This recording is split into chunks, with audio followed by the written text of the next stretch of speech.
Tahun kedua, membentuk tim relawan kesehatan masjid. Luar biasa ini, ada tim kesehatan. Bekerja sama dengan puskesmas atau klinik terdekat. Mengadakan pelatihan kewirausahaan sederhana bagi jemaah yang membutuhkan. Poin ketiga, membangun bank sampah. Wah, ini programnya Pak Lurah.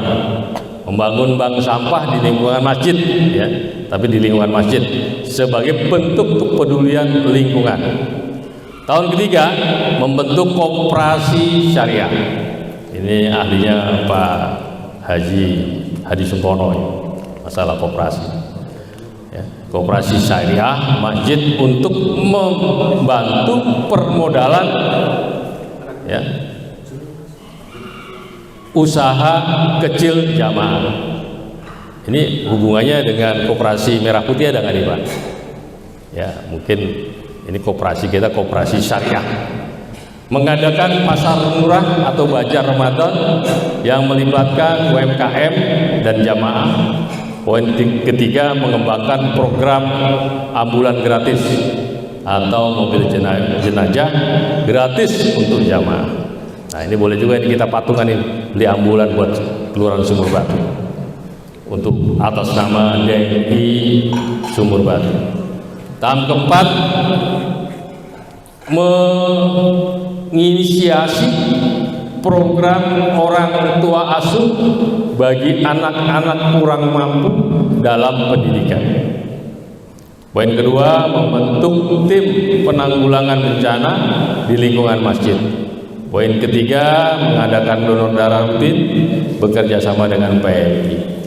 Tahun kelima, poin pertama, membangun lumbung pangan masjid untuk membantu jamaah yang kekurangan.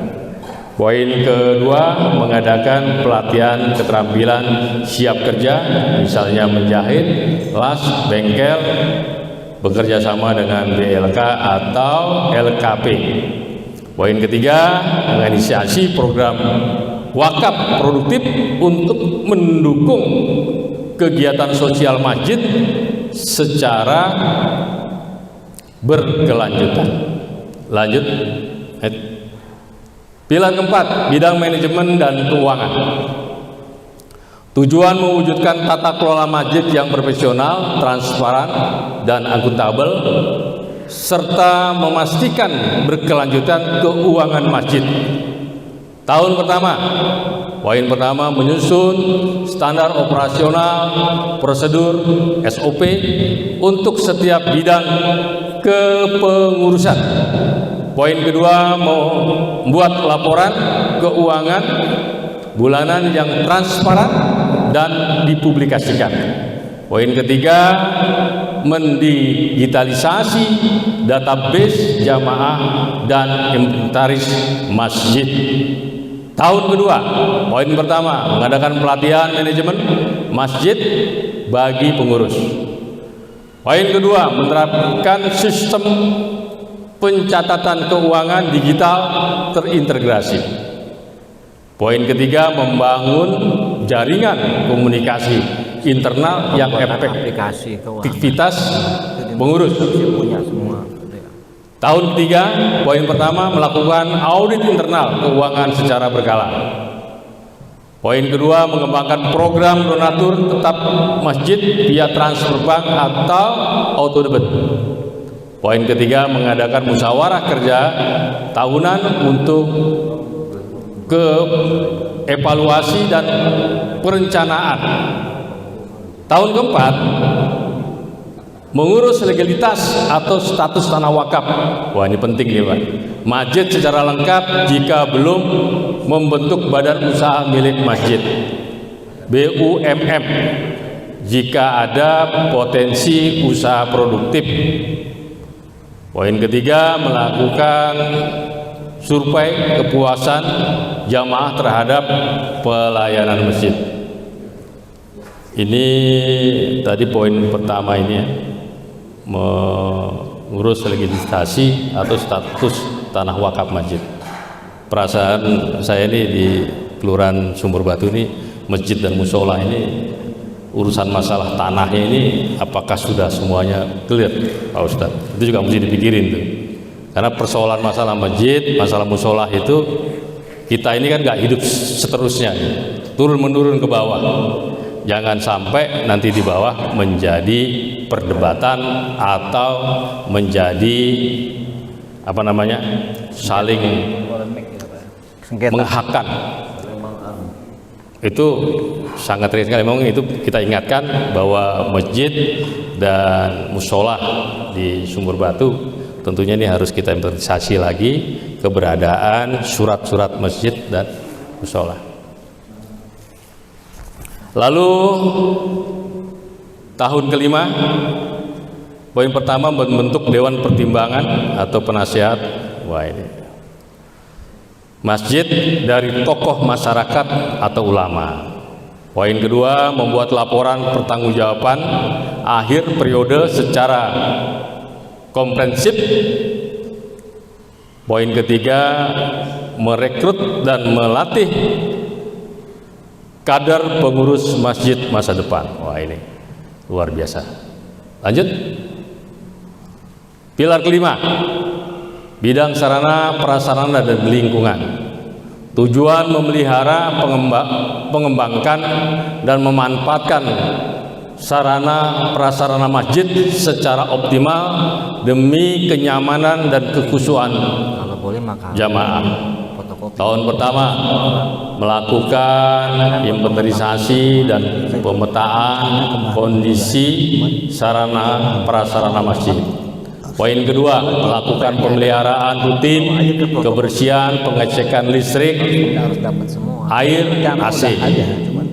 Poin ketiga, memperbaiki fasilitas vital yang rusak, toilet, tempat wudhu, sound system. Ini juga jadi masalah ini, Pak. Kecil tapi bermasalahnya luar biasa ini.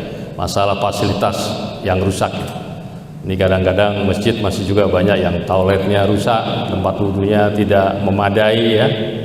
Kalau sound system hampir rata-rata baik, tapi yang dua ini ya kadang-kadang bermasalah. Tahun kedua, merencanakan dan memulai renovasi perbaikan area tertentu, misal tempat wudhu, nah ini kan kamar mandi atau bagian mihrab. Poin kedua, memasang atau memperbaiki CCTV untuk keamanan masjid. Poin ketiga, menyediakan tempat parkir yang lebih presentatif dan aman. Intinya di masjid ini sekarang pencurian sepeda motor juga sudah mulai banyak. Di Al-Muhajirin ini sering banget yang namanya sepeda motor hilang. Lalu tahun ketiga, poin pertama melakukan penataan ulang interior masjid agar lebih nyaman dan estetis. Yang poin kedua, memasang solar panel atau teknologi ramah lingkungan untuk efisiensi energi, pengurangan pembayaran listrik jika memungkinkan. Poin ketiga, mengadakan karpet baru atau fasilitas pendukung ibadah lainnya. Tahun keempat, poin pertama, merencanakan pengembangan area masjid jika adalah tanah kosong ya, yang dimaksud misal untuk taman, playground anak atau ruang serbaguna. Poin ketiga, memperbaiki atau memperbarui sistem tata suara masjid. Poin ketiga, menambah pohon atau membuat tanaman di sekitar masjid untuk penghijauan supaya asri. Tahun kelima, poin pertama, mewujudkan master plan pengembangan masjid jangka panjang untuk 10-20 tahun ke depan. Poin kedua, melengkapi fasilitas penunjang, misal lift untuk disable ya Pak, ini maksudnya kan? Wah, ini luar biasa ya, masih ada lift untuk yang mungkin bertingkat. Ruang apa ini? Ruang laktasi. Poin ketiga, membangun pusat informasi digital masjid, layar sentuh informasi, jadwal kajian dan lain-lain. Luar biasa. Lanjut. Yang terakhir, peran Anda dalam sosialisasi penyusunan program ini, ya. Yang kelima, evaluasi dan pengendalian. Evaluasi tahunan, setiap akhir tahun akan diadakan rapat kerja tahunan untuk mengevaluasi pencapaian program, mengidentifikasi kendala dan menyesuaikan rencana kerja untuk tahun berikutnya. Poin kedua, evaluasi midstream. Tahun ketiga, evaluasi penyeluruhan terhadap progres tahunan.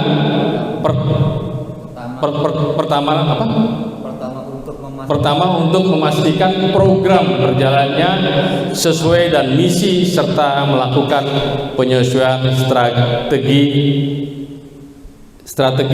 jika diperlukan.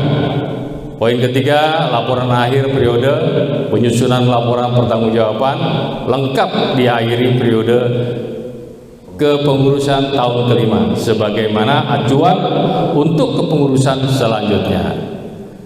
Keenam, penutup program kerja jangka panjang.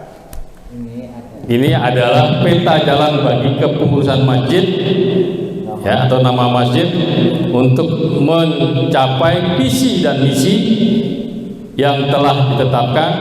Diperlukan komitmen, sinergi, dan partisipasi aktif dari seluruh pengurus jamaah serta dukungan dari berbagai pihak agar setiap program dapat terlaksana dengan baik dan membawa keberkahan bagi umat. Demikian Bapak-bapak sekalian, para pengurus masjid dan pengurus musola. Namun tadi berkaitan dengan perencanaan program kerja, tentunya ada program kerja tahunan, tahun pertama, tahun kedua, tahun ketiga. Tapi maksudnya secara jumlah tidak harus sesuai dengan program itu. Mana yang bisa dikerjakan, itulah yang dikerjakan. Ya, jadi mana yang bisa dikerjakan? Karena kan setiap masjid, setiap musola itu mempunyai problem permasalahan di lingkungannya masing-masing. Tidak secara atau secara rutin yang kita buat di slide ini bisa artinya dikerjakan. Mana yang kepentingannya dan disesuaikan dengan kemampuan para masjid dan musola. Bapak sekalian, itu tadi sekilas, karena nanti mungkin barangkali panitia akan memberikan data bis tadi kepada semua musola dan masjid. Mungkin kalau hari ini kayaknya nggak mungkin bisa dibuat komisi, Pak, karena waktunya sangat panjang nih. Waktunya mungkin bisa sampai siang hari nih, Dor. Kita bagi misalnya program tadi, kita bahas nih satu persatu. Kita bikin komisi A, komisi B, komisi C, membahas daripada masing-masing tahapan-tahapan tadi. Kita bagi program ibadah, program kerja, dan program. Nah, menurut Bapak-bapak gimana? Apa sebaiknya ini nanti panitia akan memberikan makalah yang tadi sudah kami berikan paparannya, nanti secara tim di musola masing-masing atau di masjid masing-masing dibuatkan sebuah kajian-kajian tambahan baru, atau disetujui, disepakati kajian tadi yang sudah ada? Menurut Bapak gimana kira-kira? Ya, kalau menurut saya nanti Pak Ketua izin supaya diberikan ke makalah masing-masing ke masjid-masjid dan para musola, supaya nanti para ketua DKM dan musola bisa merencanakan, mematangkan kembali mana yang ditambah, mana yang dikurang. Monggo dipersilakan. Tapi saya mohon, karena ini untuk bahan laporan ke cabang, ya Pak Ustadz, ke cabang, supaya benar-benar dalam waktu nanti sesingkat mungkin supaya sudah bisa diperbaiki, nanti akan direkap oleh ketua panitia dan sekaligus akan disempurnakan. Setelah itu jadi, ketua panitia selaku ketua panitia DMI Sumur Batu minta tanda tangan semua masjid dan musola bersama-sama menandatangani yang dinamakan program kerja 5 tahun BMI Sumur Batu. Sepakat Pak kira-kira? Sepakat ya? Untuk menyikat waktunya. Jadi ini kami anggap program kerja ini yang kita susun dan kita bentuk ini, kita anggap sementara ini sudah disetujui oleh semua masjid dan musola. Demikian Bapak, sepakat ya? Barangkali